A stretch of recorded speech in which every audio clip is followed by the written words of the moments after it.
Robinson for that. Now, before we take a break, let's just take a look at another story making headline.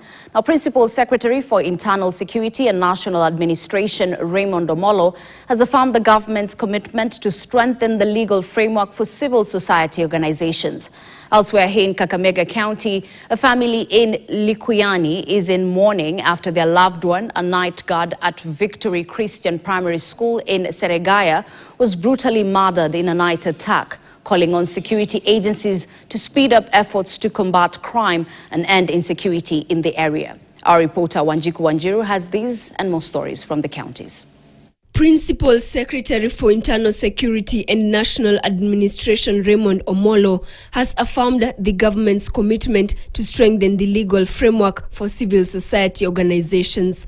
Speaking in Nairobi during the launch of the draft Public Benefit Organizations regulations, Omolo said the move marks a major step in implementing the PBO Act, which took effect on May 14, 2024. It strengthens asset management and protection mechanism for the PBOs across the country.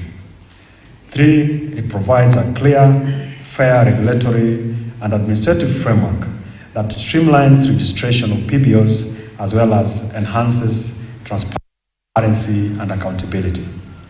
Elsewhere, Trans Nzoia Governor George Natembeya insists that Bungoma Senator Wafula Wakoli should not chair the Agriculture Committee Senate, citing the need for fairness.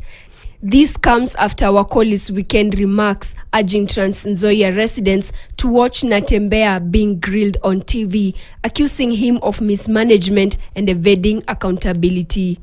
Under crop diversification program, actual expenditure amounted to 382 million against an approved allocation of 545 million. Like 76 million is on the budget. I saw it was not there. COB knows the money on the budget. The money never arrived in Trans Nzoia. It's possible. Meanwhile, Kiharu MP Ndindi Nyoro is calling for honest and realistic budgeting for the education sector. Speaking in Muranga East Sub-County, the former budget committee chairman raised concern over limited allocation of Kenya shillings 5 billion for national examinations, despite the actual requirement of Kenya shillings 11 billion. Pesa ya capitation katika ile budget ililetwa na National Treasury katika bunge. Pesa ya capitation was not enough. Ya primary school, ya secondary schools. It wasn't enough. But even more astonishing, pesa ya examination, there was nothing. It was zero. Still on education, experts have noted that public schools in Kenya continue to face growing financial strain, pushing parents to cover over half of the cost of basic education despite promises of free schooling.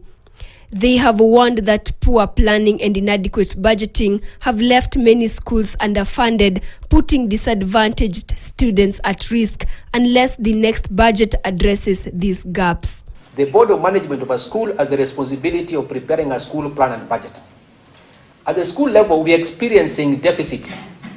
Those deficits is what's resulting into schools engaging parents into contribution.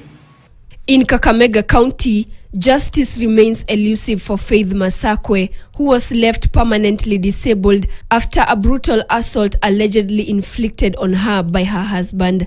Her pursuit for justice has been derailed by family members.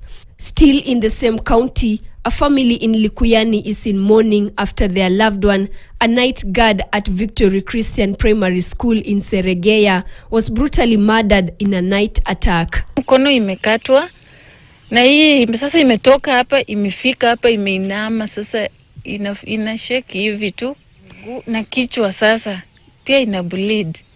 Hawa ni maaskari wamekuja, makopro na maconstable wanakuja hapa, wanataka waangalie mwili, wapige picha na mazimu. Hatujui hizo mapicha wanaenda wanaweka status ama wanaenda kufanyia nini.